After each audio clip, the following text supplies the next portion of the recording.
right, here we go. Thursday, day 5, I think it is. And it is rainy today.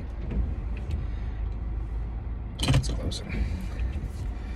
So today we're going to be returning down the split recycles to do some chest work and arms. Try to concentrate big time on the triceps. Obviously, triceps making up 2/3 of the volume of the arm, or being 2/3 the size of the bicep. You want to optimize doing triceps if you're having any interest whatsoever in building bigger arms.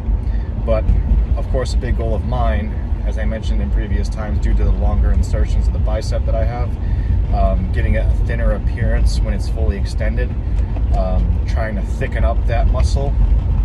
And so today, when I'm going to do biceps, I'm going to do the first movement for just like a general bulk bicep, probably a preacher curl, single arm dumbbell preacher curl. Reason I choose those, and I like those a lot, is because it allows for the incorporation of intensity techniques. So once I hit failure and I can't contract on the concentric part of the movement anymore, then I will start employing negatives, where I'll use my other free hand to lift up the weight and then control it down in the negatives until that ultimately fails as well. And I could just really can't even control the negative eccentric part, and it just drops. That's been really successful for me in the past in building up size in the biceps. So I'll probably start with that. Then I'll progress. I'm thinking of either just doing hammer curls or trying something where I do an incline curl followed by, or just a standing dumbbell curl, immediately supersetted with skull crushers that will incorporate the intensity technique of hitting failure on the actual tricep portion of the skull crusher, where you do the elbow flexion. I think it's flexion. And then once I hit failure there, immediately going up and then holding it at the same grip and doing the closed grip bench press with that same weight. And then making it I guess you can call it a giant set. I think it's superset when it's 2 exercises back to back, and anything over that called a giant set. Then giant setting that, get back up, and then do hammer curls until failure to take advantage of putting tension on the brachialis, so that latter portion of the bicep, lattermost portion of the bicep, the outside. I don't even think it's the bicep per se. It's its own muscle, but it sits in between the bicep and the tricep, and it kind of gives that pop to the outer portion of the arm, giving it that kind of thickness that I'm trying to go for. And then I'll finish up for biceps with probably reverse grip easy bar curl, either with the easy bar itself or on a cable machine. Reverse grip, so that I can really focus attention less so much on the biceps, but more so on that superior portion of the forearm to get thicker, build up thickness in there. And obviously you're going to be getting some bicep stimulation as well in there, but the intention really more for there is the forearm, since I did hit biceps the day before yesterday, I think it was, as part of the back workout. So I don't want to necessarily I want to make sure that I'm not missing out on the other muscle groups in the arm, just focusing just on the classic biceps and triceps, but also developing some of those other ancillary muscle groups as well in there, because I do think that it's going to make a difference in the finished product come 5 months from now, if I put in the invest time now to train those muscles and build up some hypertrophy in those areas. So that's the game plan for today. We'll start with chest, probably do 3 sets of incline hammer strength followed by flat hammer strength, and then maybe we'll throw 2-3 sets of flies in at the end just to up the volume a little bit, and then progress on to the arm work. So yeah, that'll be the game plan. Maybe throw in some cardio there too, because I have slipped a bit on my eating a little bit. Day before yesterday had a ginormous yogurt bowl, which normally I make very conducive to the plan, but this time I made it a dessert. Okay, I'm not gonna lie, I made it a dessert. Threw in a whole bunch of treats in there that I don't normally add. And then obviously last night I had the Moe's, and then afterwards had a little bit, instead of the root beer float, I had like a small cup of Halo Top ice cream. And yeah, definitely noticed that it kind of like put back some like poof in the face, so a bit of more water retention. Even just looking at the thumbnails from the first video to the last one yesterday, I can tell, you know, it has that little bit of extra, but no worries, that it goes away so fast. Water, like whole water rate really easy, but it also goes away really easy. You just cardio it and sweat it out and it goes away. So that's the game plan for today. We're gonna cut it now and I'm gonna get after it. All right, see you later.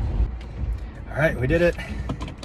Thursday, chest and arms in the bag, checked out with the receipt. We got it. That was the corniest shit I've ever said. But yeah, we did really good. I'm feeling good. The strength is definitely coming back now that I like dialed back the cardio.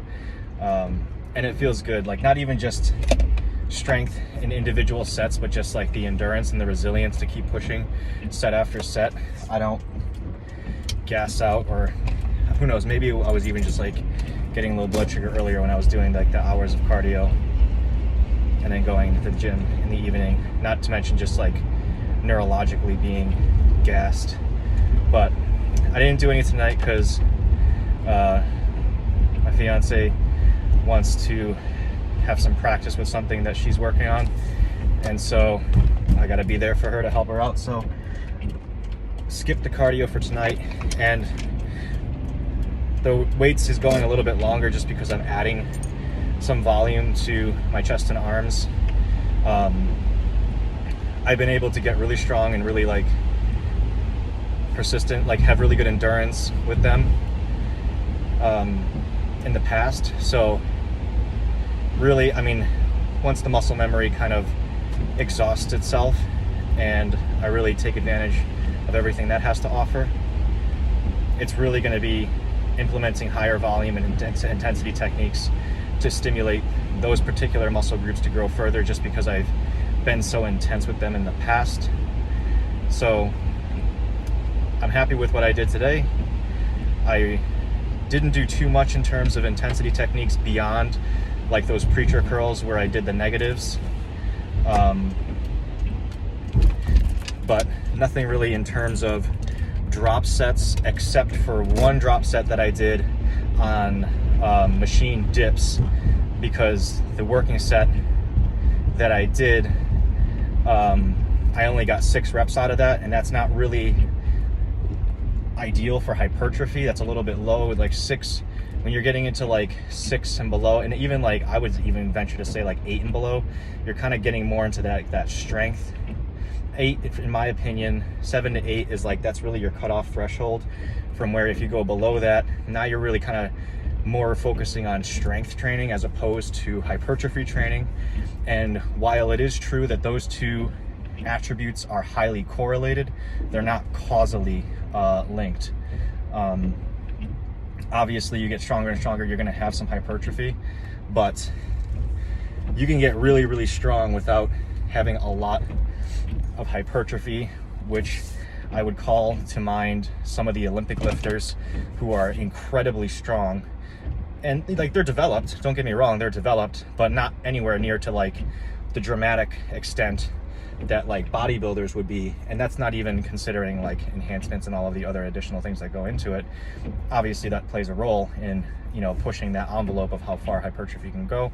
But there's a lot of, maybe I'll go into it. Maybe that's like an idea for a research, or, well, yeah, I'll do research on it just to like compile all of the, you know, literature to support, you know, to support that claim and demonstrate how strength training and hypertrophy training, while very closely linked and they do play on each other, you can train for hypertrophy without necessarily like getting really super strong. Like, you can stimulate a muscle to grow with high volume, lighter weights and really like higher volume.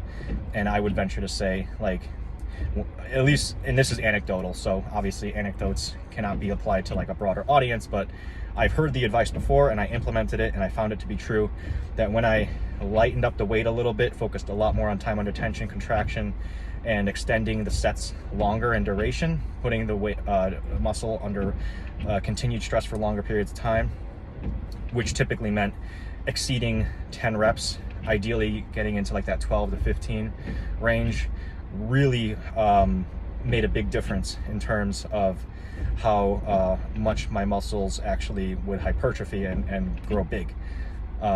So, you know, that's something to try maybe in your own training and see if that's your goal. If your goal is to facilitate hypertrophy and actually build bigger like muscle, you know, give that a try for maybe like a month or two and see what kind of influence that plays in your goals. And yeah, so that I'm gonna tie it up there, and I'm gonna try to stop into Stop and Shop again, because the last time I was here, the meat section, I almost took a video.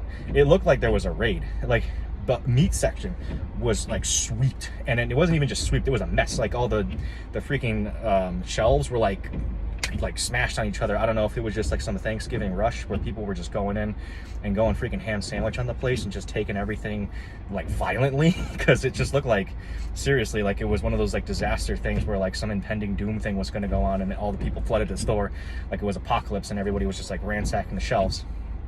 Hopefully they restocked, we'll see.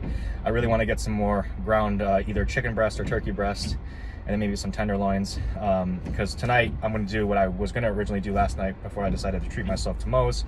I'm going to do some, I think it's chickpea, it's either chickpea or red lentil pasta, but because that's very calorie dense, I'm going to cut that to increase the volume with zucchini noodles. So it'll be a combination of zucchini noodles with the legume pasta, which I go for just because higher protein, higher fiber, it's a better option. And if you cook it under the right time with a little bit of salt in the water, it gets a pretty good consistency. And I think it's very tasty. A lot of those alternatives, like to say like pasta, like if you're used to your, you know, or whatever semolina pasta, ordinary wheat pasta, those alternatives like lentil pastas and things like that, maybe like instead of try to compare them to the real thing, treat them as their own thing, and maybe like you know, that'll help you have a better like relative subjective experience with the flavor and taste, as opposed to being like, how does this stack up to ordinary pasta?